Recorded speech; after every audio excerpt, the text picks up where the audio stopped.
We have more on the expiring contract of this former WWE champion, and we find out Warner Discovery's feelings on the CM Punk situation. But first we have another CM Punk related story, as earlier this week, Punk's name was pulled from the official Warner Bros. Discovery press release that coincided with the announcement of AEW's new Saturday show, Collision, which will air on the TNT network starting June 17th. It was then later reported by multiple outlets that issues had arose between AEW and Punk when he found out that his trainer and friend Ace Steel would not be allowed backstage with him at the upcoming show, although Fightful Select were unable to confirm if this was the reason for the last minute change. Fightful would later add that the idea came from Chris Jericho during a recent meeting. This is a way for everyone to work together in harmony as to alleviate tensions backstage following the incident involving CM Punk, Ace Steel, Kenny Omega and the Young Bucks at All Out in September. Well, according to a fresh report from Nick Hausman of House of Wrestling, a name familiar with those that have watched the now infamous media scrum, Ace Steel was in fact re-signed to AEW some months back, this following his firing shortly after the September pay-per-view, and Nick would write,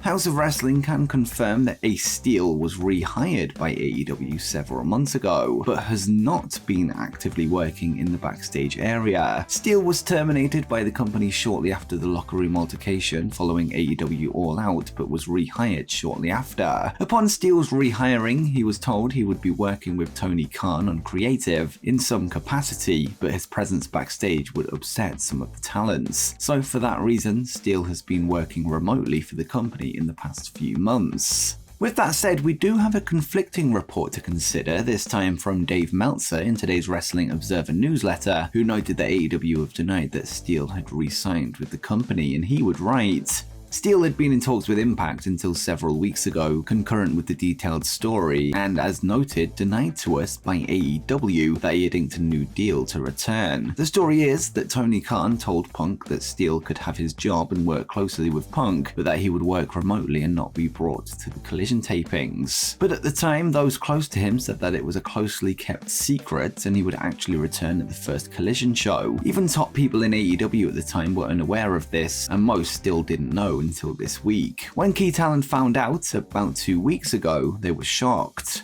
Nonetheless, it's safe to assume that both CM Punk and Ace Steel were under the impression that Steel would be backstage at tapings of AEW Collision. House of Wrestling would talk more about this and wrote, there was an understanding in place that once AEW Collision debuted, Steel would return to the road for AEW, working as an agent on that brand. However, on Tuesday, the decision was made not to bring Steel back on the road with the promotion, and Punk learned of this shortly after. Following that, there was some miscommunication between lawyers, and subsequently, Punk was pulled from the Collision announcement. Despite the miscommunication, the report concluded by stating that Punk is still signed with AEW and, more importantly, appears to be motivated in helping the company grow however he can. It's also been said that the relationship between the Second City Saint and AEW president Tony Khan appears to be on sound footing, with communication remaining open between the two, with there currently being no issues between them. I'll add the rest of the CM Punk news to the end of the video, but let's get to some other stories from the wrestling world.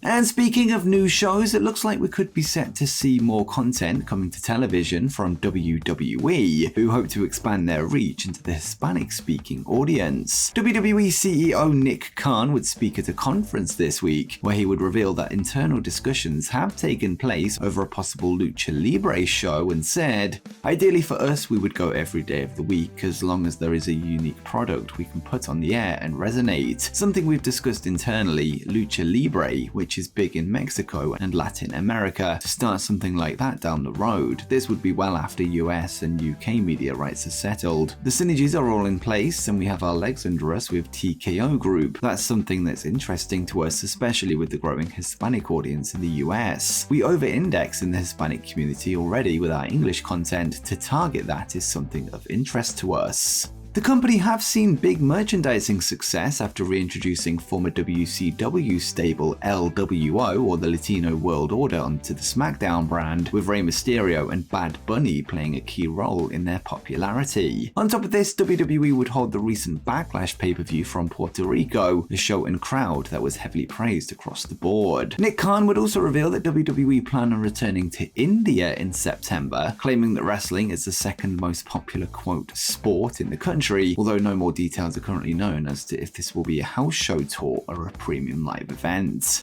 And next up, AEW Collision continues to dominate the headlines, this time through a recent addition to the creative team. According to a fresh report from Fightful Select, current AEW star Bryan Danielson is set to contribute to the creative for the upcoming show, this according to sources familiar with the situation. Danielson is yet another addition to the creative process, and is a move that has received praise from the fanbase given his vast experience within the wrestling business. Regarding the current structure, Fightful would write, Tony Khan, Pat Buck, Will Washington, Sanjay Dutt, and QT Marshall comprise the team that largely are set to put together the shows, with Marshall and Dutt contributing heavily. Jerry Lynn, Dean Malenko, and Christopher Daniels are all often providing creative input. As outlined in The Observer last week, Kenny Omega, Young Bucks, Jon Moxley, FTR, and CM Punk all have heavy input into their own programs.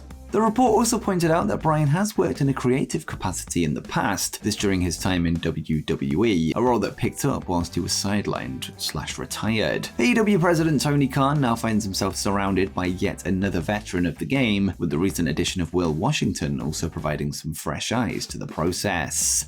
At WrestleMania 39, Cody Rhodes would battle undisputed Universal Champion Roman Reigns, falling short in his attempt to dethrone the Tribal Chief. The decision to have Cody lose the big one has been contentious amongst the fanbase, with some feeling that it was time to pull the trigger, whilst others argue that it's part of a long-term story to his eventual success. Speaking with former NXT UK star Mark Andrews on the My Love Letter with Wrestling podcast, undisputed WWE Tag Team Champion Sami Zayn would give his thoughts on Rhodes' loss and said, "At that point, the audience had learned to trust wherever the story was going, even if they were skeptical and even if there were people who were like, nah, I really want to see Sami and Roman, or they should go this direction." Over the 8 months or whatever it was prior to that point, they learned to, even if it wasn't what they wanted exactly, we earned enough trust for them to go, well, okay, let's see where it goes. I do think, strictly from a story perspective, it would have been great to see Cody put a bow on it, but it's still building. That's the thing that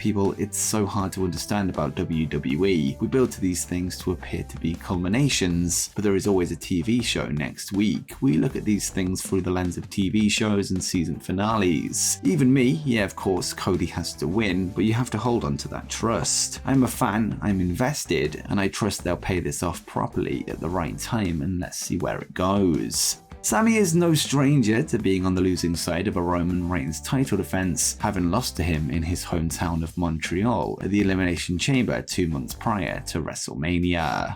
Former WWE Champion Drew McIntyre is heading into the tail end of his current contract, a deal that is said to be expiring in early 2024. It's previously been reported that the two sides are still far from close to an agreement over renewed terms, a situation that was discussed in this week's Wrestling Observer newsletter. According to the report, Drew's return to television is currently down to a creative issue, before clarifying that he has not asked to leave the company, and Meltzer would write, McIntyre's return is basically more a creative issue regarding what they want, what he wants, and when they agree to it. Regarding the potential of his leaving, the time he has been out of action can be used to freeze and extend his contract if WWE so desires. WWE in the past has done that with numerous wrestlers who had expressed wanting to leave. It should be noted that McIntyre, to the best of our knowledge, has not asked to leave, but they have not agreed a new deal. Right now, there's no word on when McIntyre could appear back on television, although we'll keep you up to date with his contract situation.